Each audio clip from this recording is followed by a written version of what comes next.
Welcome, everyone, to another episode of HR on Payroll 2.0. I'm Pete Tiliakis, and as always, I'm joined by the legendary Julie Fernandez. Welcome, Julie. Thanks, Pete. Great to hear you this week. Yes, yes. And we are joined by a very special guest this week. I'm so excited to have Annemarie V, as I call her, Annemarie Verwaaijen, Global Head of Payroll Services for S&P Global, a longtime payroll executive, and a new member of our 360 Insights Executive Council that we have focused specifically around payroll. So welcome, Annemarie.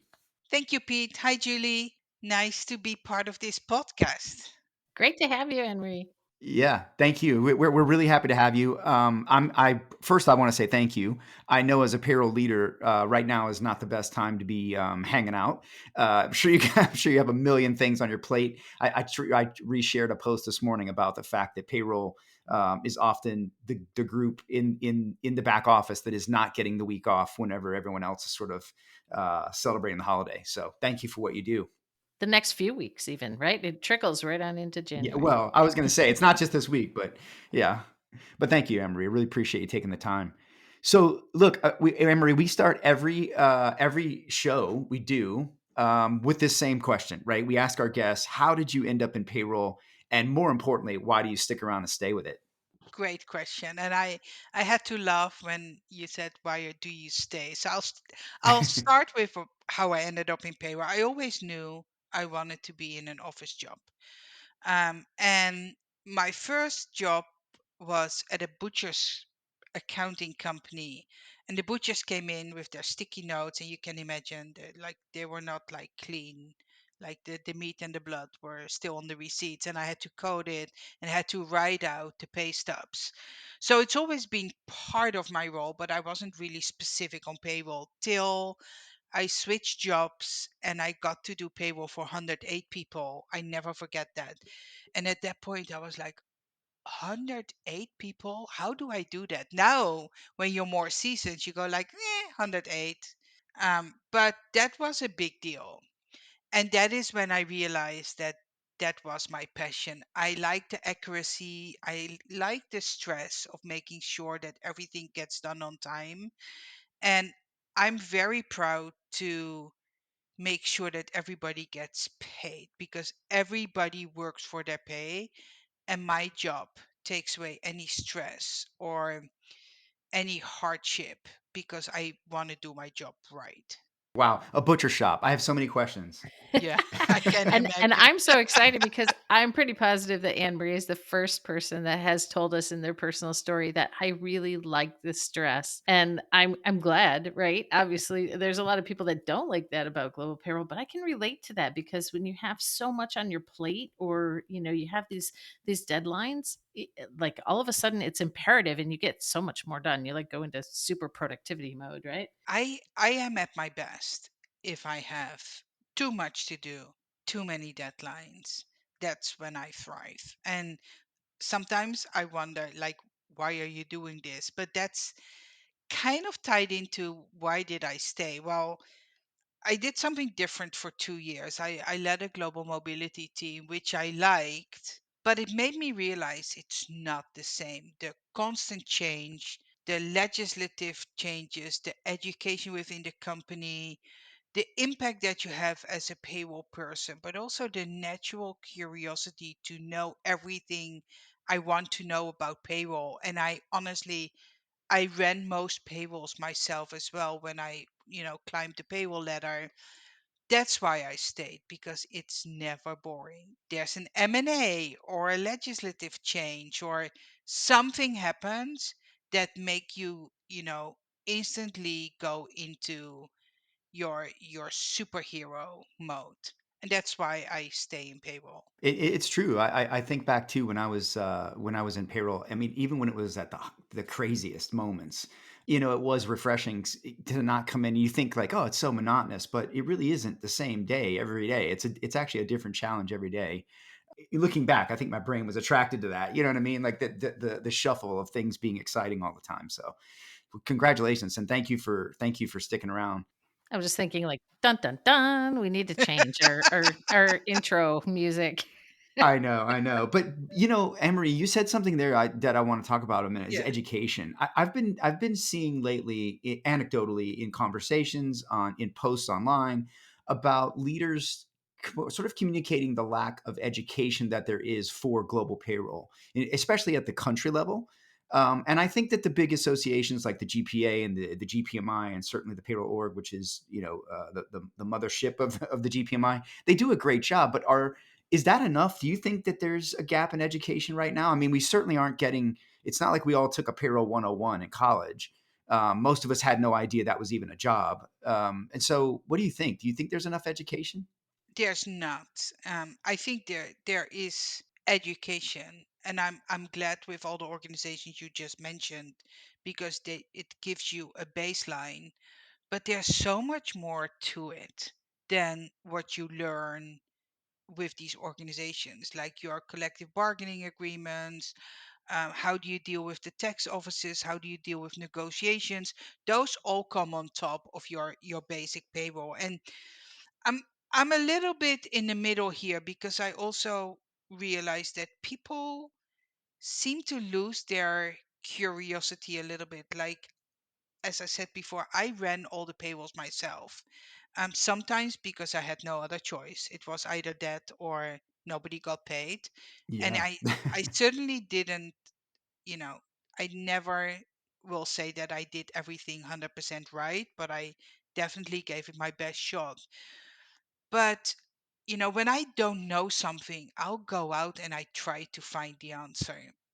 And the answer is not always there. And then how do you get to the answer? And what I see with people who are just starting their journey is they seem to not know where to go. They seem to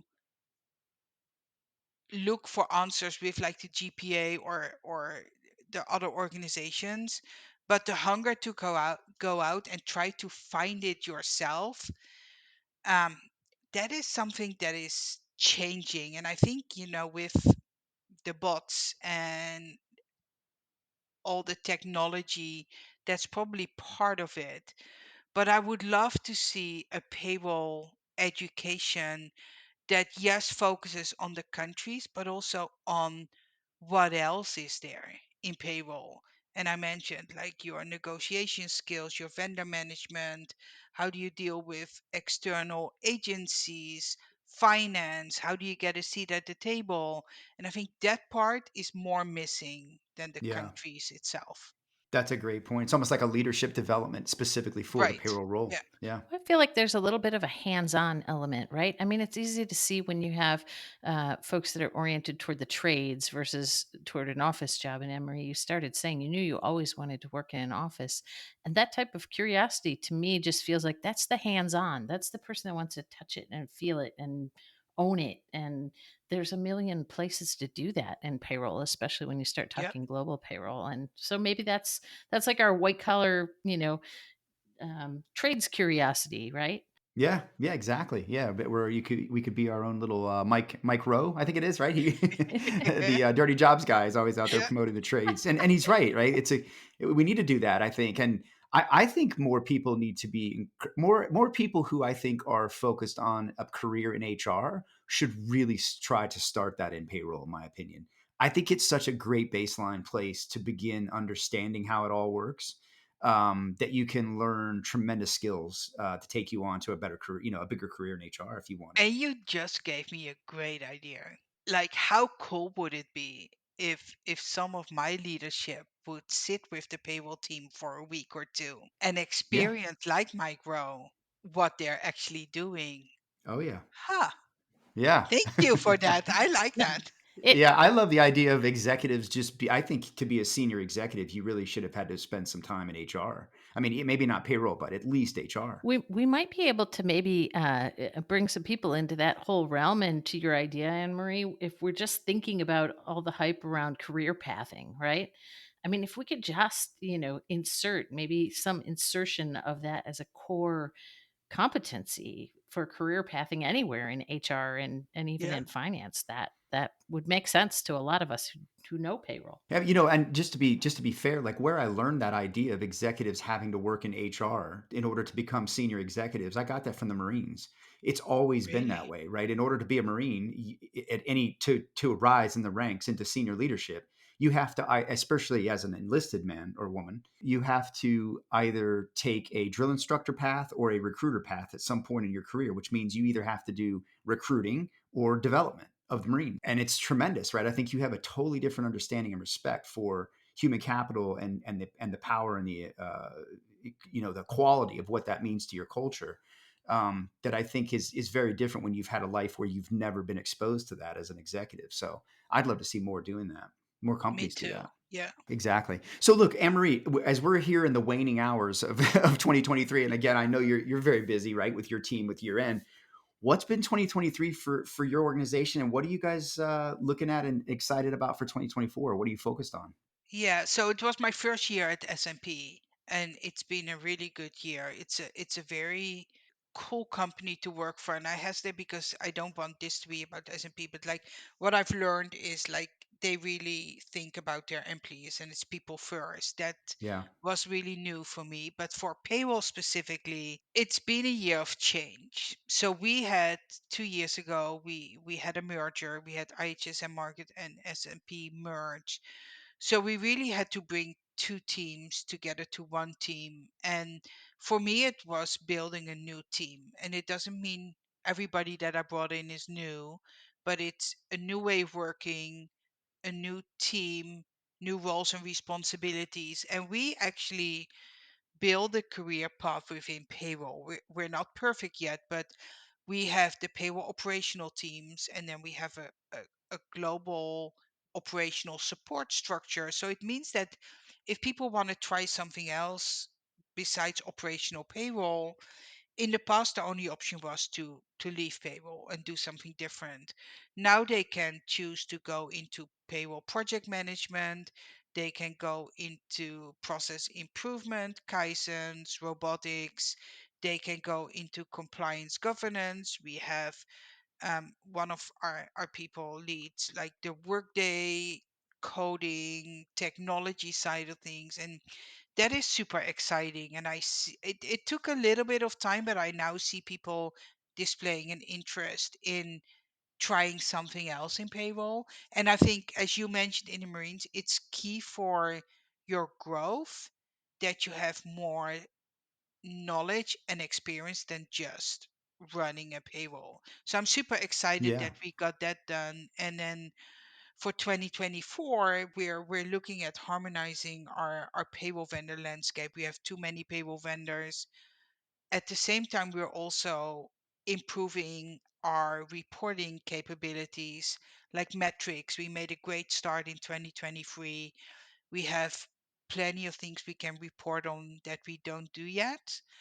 And then also thinking about what artificial intelligence can do for us and how we can use RPA for some of the repetitive tasks. Very exciting, very challenging, a lot of change, but I think it's for the better. Hey, it's Libby DeLucian. If you're sick of business advice that sounds cute but doesn't actually move the needle forward, this one's for you. The Libby DeLucian podcast is where we go one layer deep. No gurus, no glitter, just straight up unfiltered talk about scaling a business, running a household, and holding on to your sanity in the middle of the chaos. If you're the bottleneck in your business or in your own life, I'll show you how to fix it. Simple, tactical, and one layer deep every time. Let's go. Visit libbyd.com and check out our podcast today.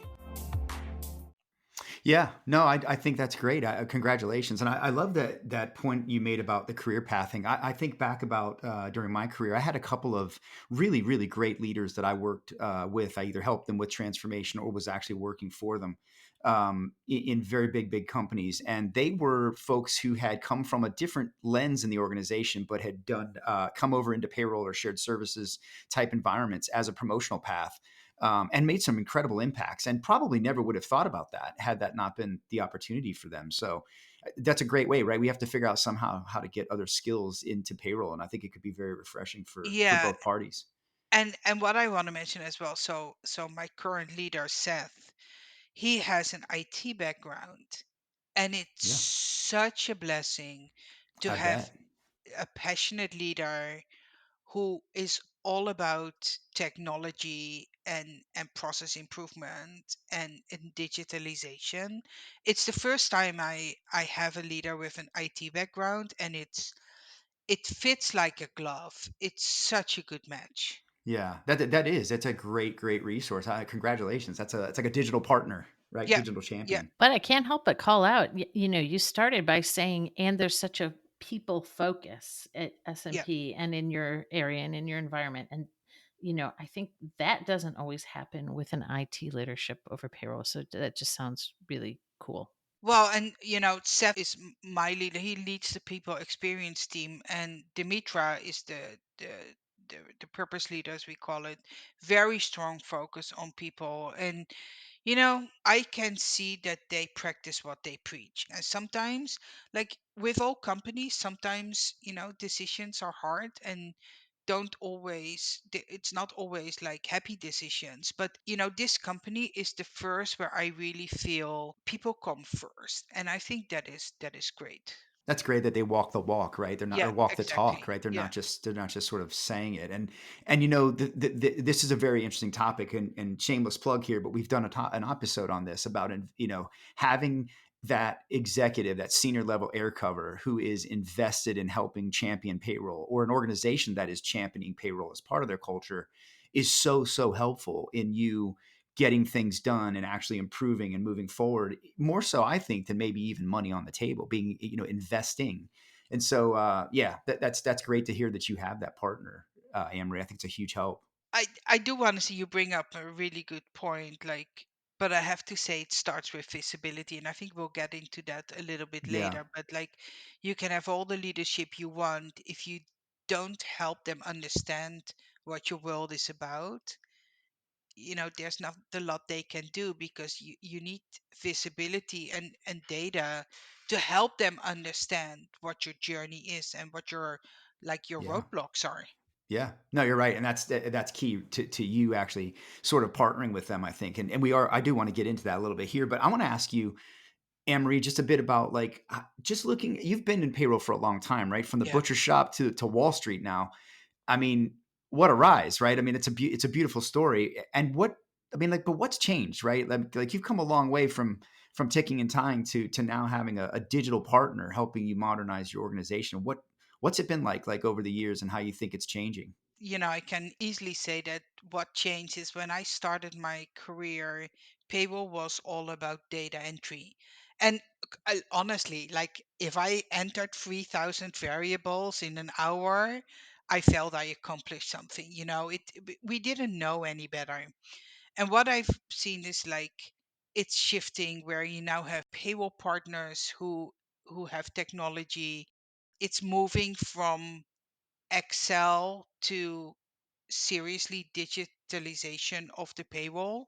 The role is changing from a payroll data entry stigma, I would say, that payroll has, to really being an analyst and an automation partner for the company. We still have a long way to go, and you know the the artificial intelligence, it's just early days.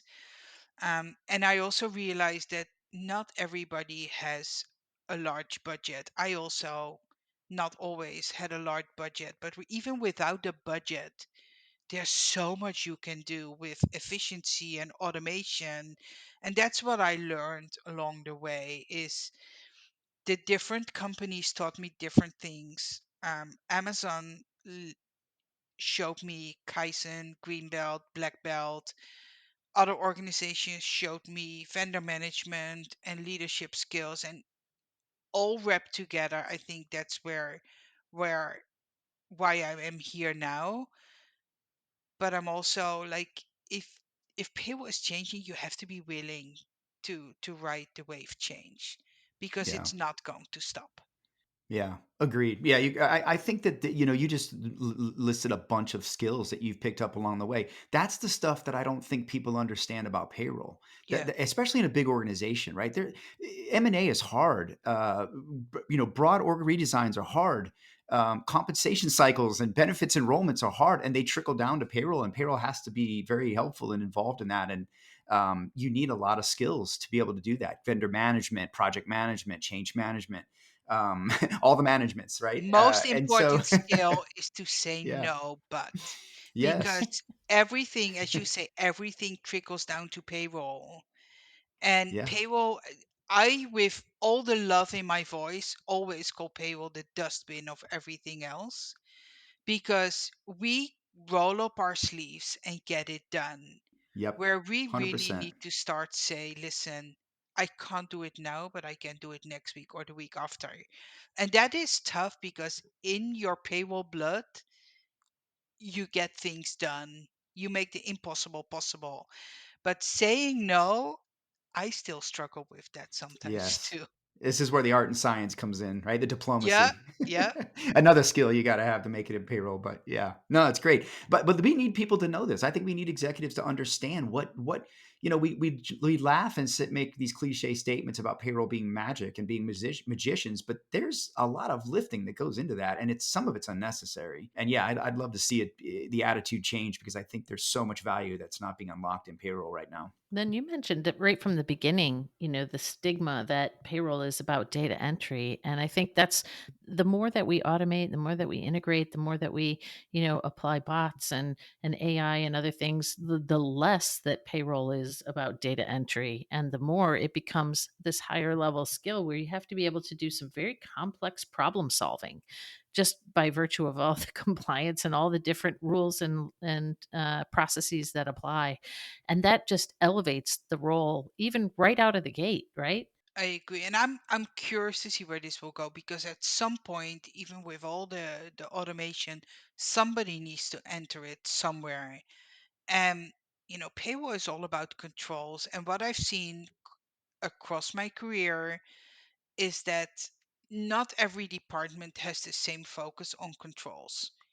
They just enter it or they just change it and then it's out of their sight and payroll will clean up the mess. And I think that's where our biggest challenge is and where our biggest challenge will be for the future is help to educate others to understand their impact and to do it right the first time.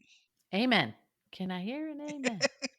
Well said. I mean, payroll doesn't have a choice but to be perfect in most cases, right? I mean, 99% is it's to someone that's a problem. And so, yeah, it's a tough job, and they're in a tough situation, and I don't think that it's understood well enough still, and that's what we hope to change here with our work. So anyway, so look, Emery, let's. I want to come back to what we were talking about, right? We talked about the executive sort of partnership that you need, or cultural alignment to payroll, helping payroll lift it up, right? Uh, How you wrote a great series, right? Which I was so happy to see you posting online, that I turned into blogs with you, and we're continuing to run those. So thank you so much for that series. And if anyone hasn't seen it, I'm going to be sharing links to this here in the description. So please check that out. But in that series, we talked about payroll. You talk about payroll's sort of elusive seat at the table. And in that, you talked about, in the very beginning, about maybe got to make your own table in a lot of ways. And so, just want to talk about what inspired that POV, kind of how you're doing that, and what your tips are for folks sort of getting started in this way from that perspective. Yeah, and the credit to building my own table is not that I woke up one morning and I thought, "Oh, that's a great statement." I read somebody who was let go, and she wrote like, I'm tired of trying to get a seat at the table. I'm going to build my own table, and that's when I'm like, ah, that's a fantastic statement to use for payroll and help people understand what that means. And then while I was thinking about that, I also realized like not everybody works for a big organization. Not everybody is senior. Some are just starting their journey. So I wanted to write something that would help everybody who's not there yet to help them understand that there is, walk before you can run, crawl before you can walk, like build it up, start somewhere, but tell your own story. Don't let others tell your story because that is the biggest mistake I think I made for a good couple of years in my career. I did allow others to tell my story. And it because of that, I did not give my team enough credit. I did not give myself enough credit, but also I didn't make it visible how important our work was, but also how bad, for example, our data was. So that story, that sentence, like I'm going to build my own table, that for me is my the biggest aha of 2023. Yeah, no, I'm excited for you, Anne-Marie. That's why I want to stay so close to this journey, and I want to share this with everyone because to me, we use this analogy of building a table, but I think what we're saying is it's a set of skills. It's a set of right, and I think some of it is, and maybe Julie, I'd love to know what you think about this. It just sort of popped in my head. Has payroll maybe been led too much and needs to now maybe lead a little bit more? And what I mean by that is payroll is there to serve the organization without a doubt. I don't think anyone would argue that. But in some ways, shouldn't payroll maybe be leading the organizations to the right answers and the right with their expertise and their guidance and their information and insights? What's your thoughts on that, Julie and Anne Marie? What do y'all think? Well, so I think when I saw your blog, Anne Marie, and really thought about it, the first thing I thought is, how the heck is that going to happen? Because HR has been saying for years, it's our time to have a seat at the table, and and to bring the value to the C-suite that HR hasn't often had.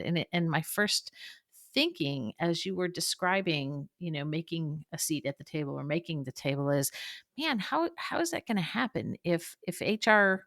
The BARF, breaking news, acquisitions, research, funding. It's the week that was. It's a wonderful way to catch up on the week that was the week prior, kind of a John Oliver-esque type of show.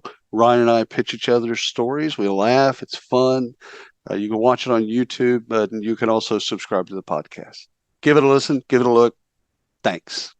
Leading a growing business, it's like building a plane while flying it. Team building, decision making, and scaling all at once. At CPO Playbook, we get it. That's why our podcast, ranked in the top 10% worldwide, tackles the toughest leadership challenges with insights to help you lead smarter and grow faster. Tune into the CPO Playbook podcast because leadership doesn't come with a manual, but we're pretty close. Maybe has had some shreds of success, but let's say HR is aiming for a seat at the table.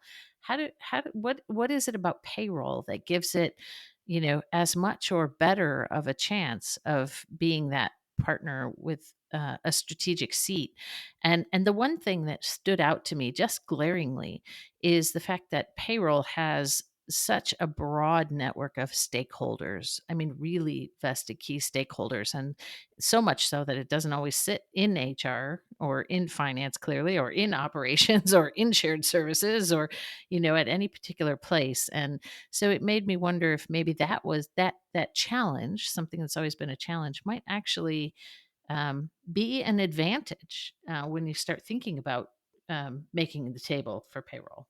Yeah. Well, and how I look at it as well is like define your table. If the success of my table is that I sit with the CEO every couple of months, that is not going to happen. And I also don't think that is what I'm aiming for. What I want my table to be is I want to be a respected leader that influence other leaders. Together we make things, processes, experiences better.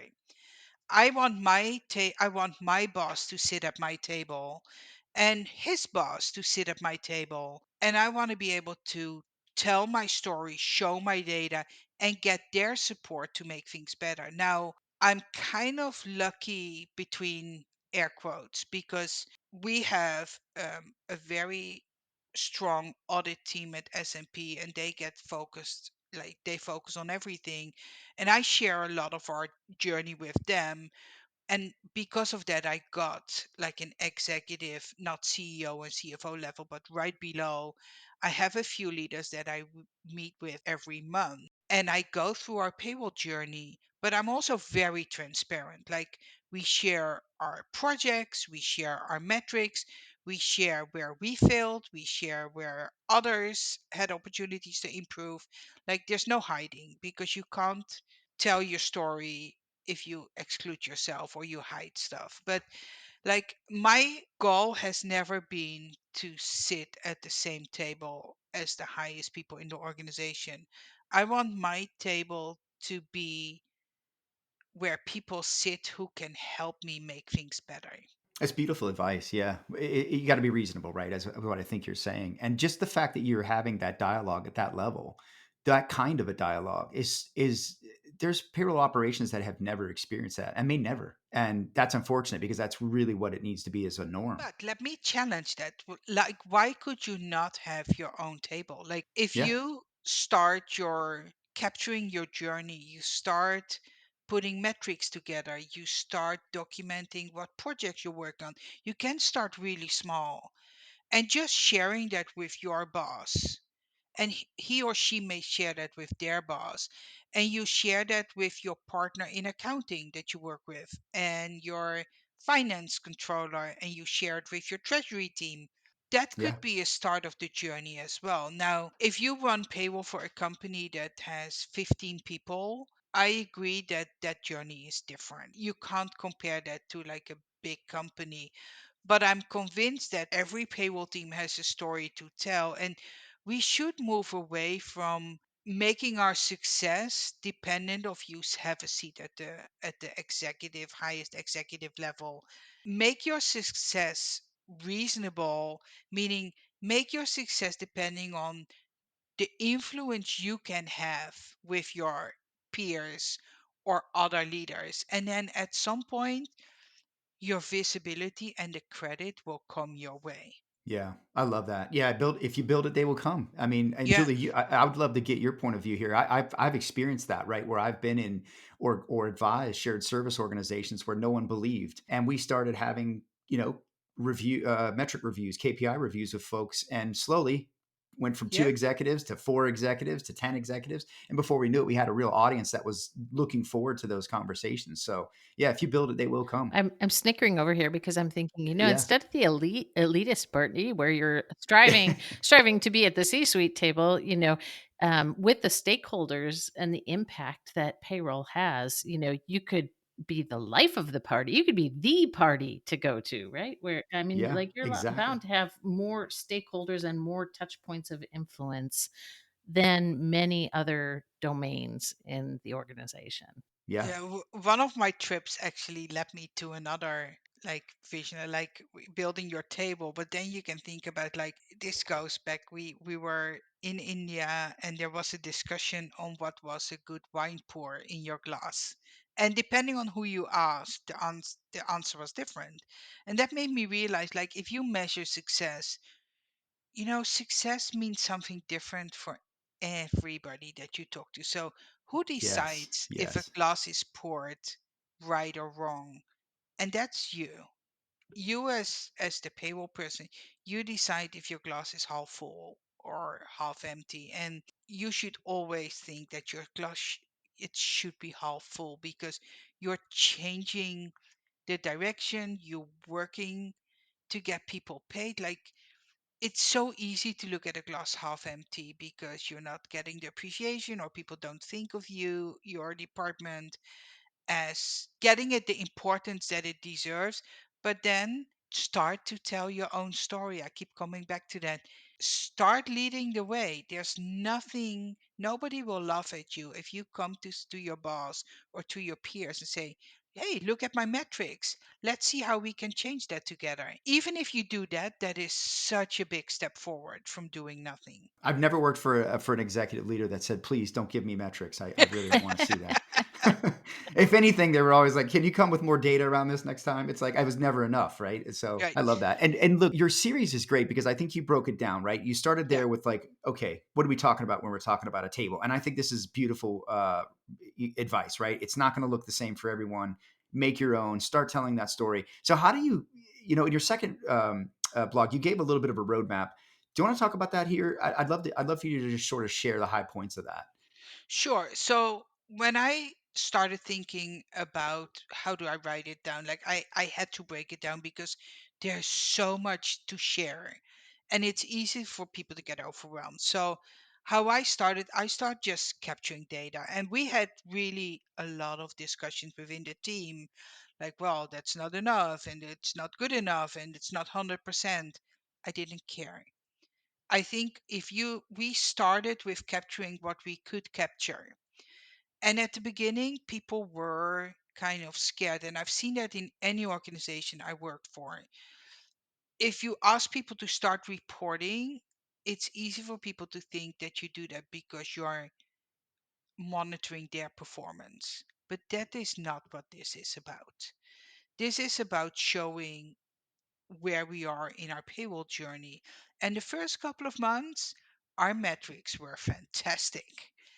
But they were fantastic because I think people were not comfortable enough yet, and but also learning on what should be reported, what is a defect, because at the beginning a lot of people said, well, it's not a payroll error, so I don't write it down as a defect. I'm like, I don't care. Every time we pay people incorrectly, we write it down, we put in what is the root cause, how many people were impacted, and then like 5 6 months in, you could see that we started to true up, and we still are running a really good payroll. I don't want to take any credit away from that, but the pink bubble is a little bit gone. And what is interesting is while we started to report out, people start still looked at it and go like, oh my god, many mistakes in payroll, what are you going to do about it? So then we broke it down and said, what is in our sphere of control? Like, what are the errors that we're making? What are the errors that others are making upstream that we can help them understand the impact, help them educate? And we showed that 65 to 75% of the errors are outside of our sphere of controls. And we share the deck every month. So we share it with the complete payroll team, and then we have an executive deck because the executives don't go through 16 slides. We have 2 or 3 slides, and they really look at it. And recently one of them came back and said, listen, thank you, I never had such transparency about payroll, and it really gives me a lot of trust knowing that you're leading it and that you're looking at these things. And I think that was the best present I had for the whole year, is to get the confirmation that people understood our journey, and people also realize that we're not perfect, but they trust us and they trust me as a leader as well. But I could have waited till I think everything was perfect, but that's not what our story is about. Like, I want to tell my own story.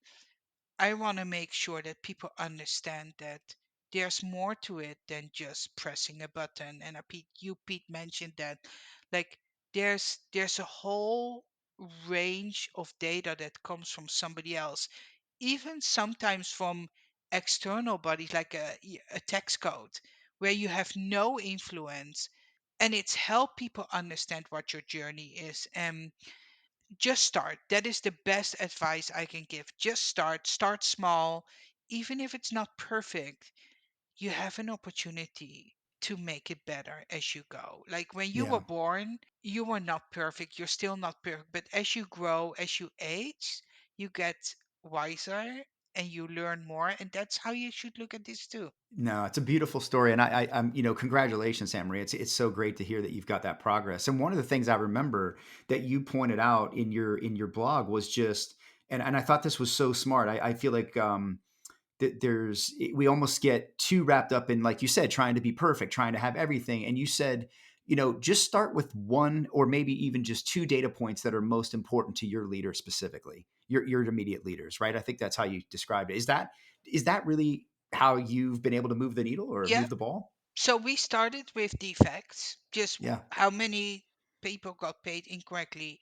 Then we added pre-defects, which we defined as errors that we catch, preventing somebody get paid incorrectly, but we spent time on correcting it.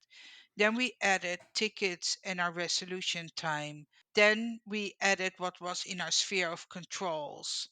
Then we added the projects that we're actually doing in or that we're undertaking to make things better.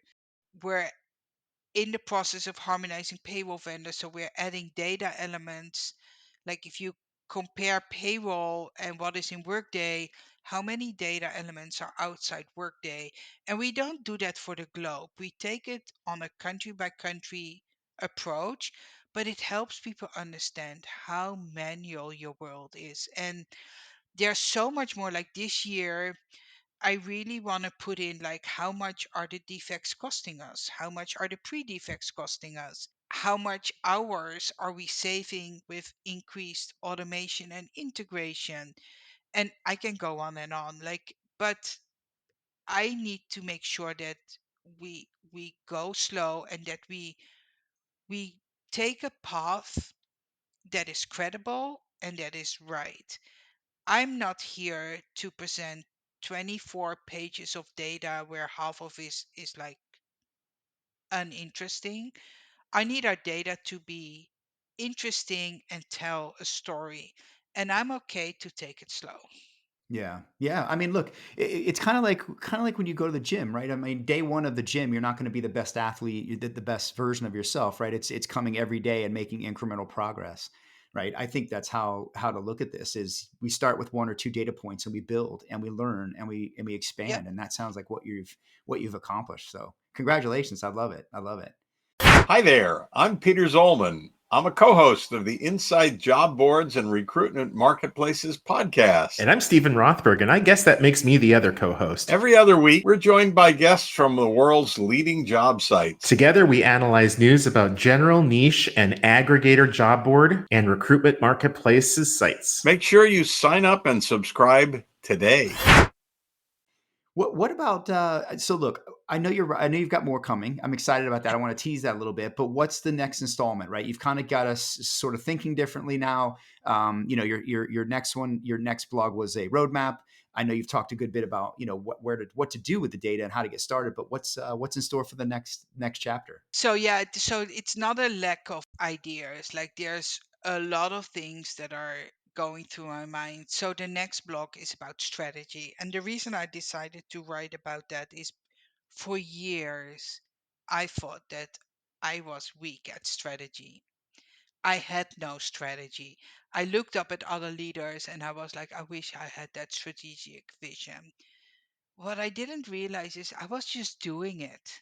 I just didn't call it strategy. And I spent so much time letting myself feel less important than my peers, who I thought had a fantastic strategic vision. I had that same vision. I just didn't call it like that. And I'm like, I wonder how many people are struggling with that same, continue to step up the ladder, getting into leadership positions. I'm probably not the only one feeling that. So that's where my next blog is about, is like telling my story about strategy and help others understand that strategy is depending on who and what and Yeah. where. I don't know that I'm not making excuses, but I think the way the culture and the environment is, and the lack of understanding for payroll, I think helps or hurts that, right? It lends that feeling that you shouldn't be thinking strategic. You're just payroll, right? And that's where I think we have to change that mindset and have payroll beginning to carry itself differently. And I think you've articulated beautifully what I was saying earlier about leading more, right? Payroll's got to lead a little bit more and lead their both themselves to the next level, but they've also got to begin sort of carrying themselves as leaders and talking like advisors and showing their insights and their expertise. And that's where I think their data is going to unlock that for them.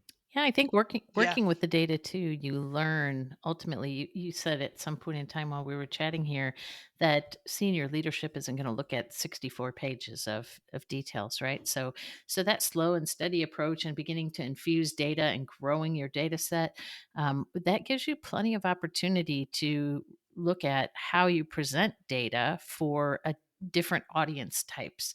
Internal, team audience data is going to look different. Presentation is going to look very different than what you want to show and showcase for other leaders. And that's a great thing to learn as you're kind of growing and building the way you described.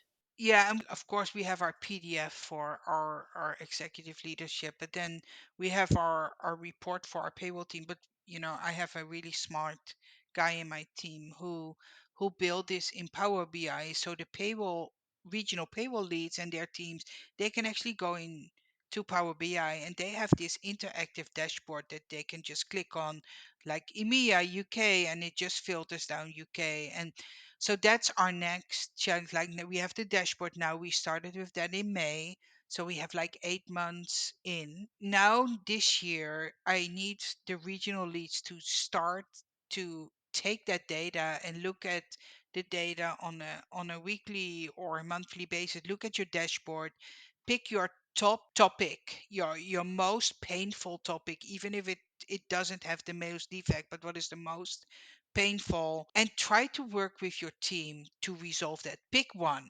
Don't try to boil the ocean.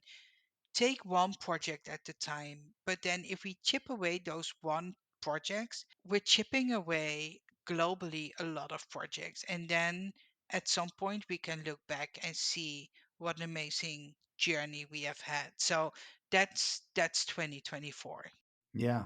Are you guys at a point, Anne Marie, where you're able to take your data? Are your executives leveraging your payroll data in concert, say, with other data around the org to begin? Some of them, not Yeah, everybody, but like our finance controllership team and our treasury team, I say yes. Some of that's the great. other leaders, not yet. And maybe it's also not in their wheelhouse, maybe, Yeah, but I know two of them are taking our data and do something with it. And that's great. what I did know, like when we started sharing, and I took the opportunity, like when senior VPs get their teams together, I got the opportunity to present at two of their summits, and people had no idea, and people come like, how can we help? And you don't always get that opportunity, and the fact that they're offering how can we help is a big plus. And I give credits for everybody stepping up and helping, because this is more than just a payroll effort. But if I would not have had the data, if I would not have told my own story, nobody would have known. Yeah, that's amazing. I mean, and congratulations, Anne Marie. It's so refreshing to hear leaders that have this right opportunity, because I worry that some cultures and organizations just aren't matured there yet.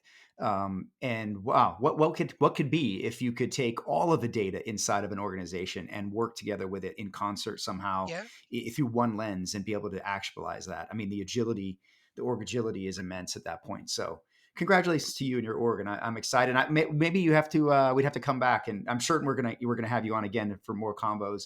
And I'd love to just get an update with you. Maybe in yeah, another 9 months or a year, and see what your journey's like. It's been really fun learning from you today. sounds good. Yeah.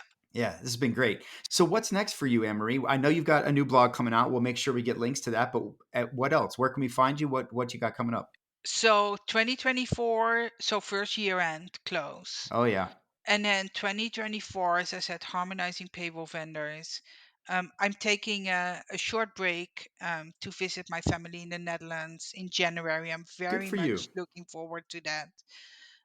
And I just started a new course that I'm in week 2, which is executive presence, which is interesting because I need to film myself. It's very I love it. uncomfortable, but very very nice.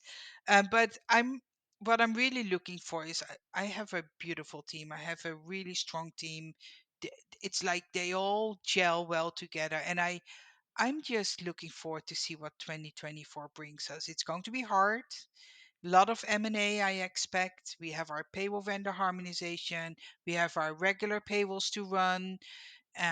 But it's going to be an exciting year, and I can't wait to be at the end of 2024, look back and look at the amazing stuff that the team has done.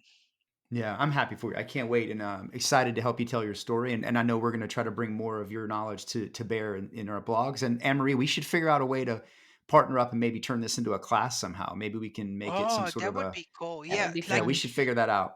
I sometimes wonder, why are we not part of an like a university education? I know. We need to teach payroll. We need to recruit for Yeah. payroll. We need to preserve it. So no, I'm with you. Let's champion that. And after we solve a couple other problems, we'll jump on Yeah. that as well. But no, you're absolutely right. We need more mainstream education around this. I think, especially for HR too, right? Let's Yeah. start teaching some of this stuff and get people into the profession at a much different lens and much different pathway than just sort of I came into payroll or HR because I needed a job, right? So I love the idea of you of let's put a class together on yeah, like everything but like processing payroll. But what do you need as a leader?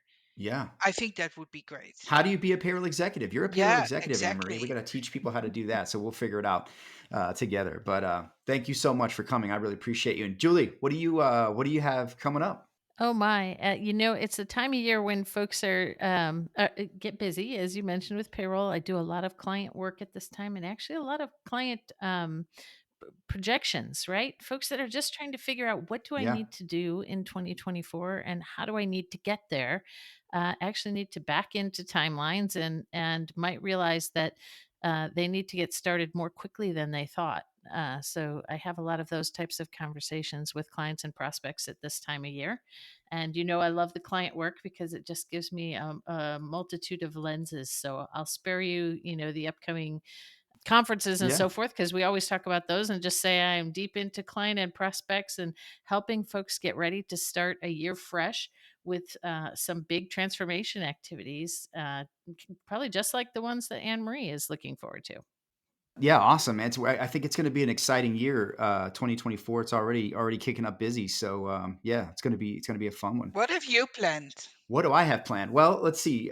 January, I'm going to be heading over to London for ADP Rethink. That's their multinational Yeah. event at the end of the month. I've got a new ebook coming with Ramco. I've just finalized and authored with them on AI and payroll.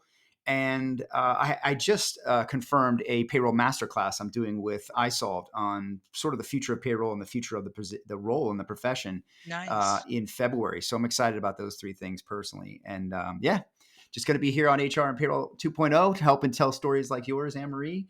And yeah, getting excited for 2024. Great. I think this is going to be our inspiration episode for folks in payroll that just want to know that there's a path.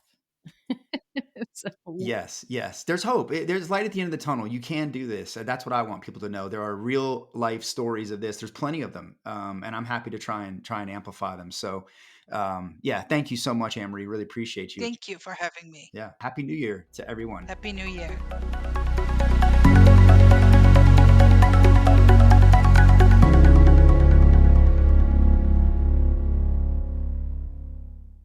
I get it. The podcast just isn't enough. That's all right. Head over to your favorite social app, search up Work Defined, WRK Defined, and connect with us.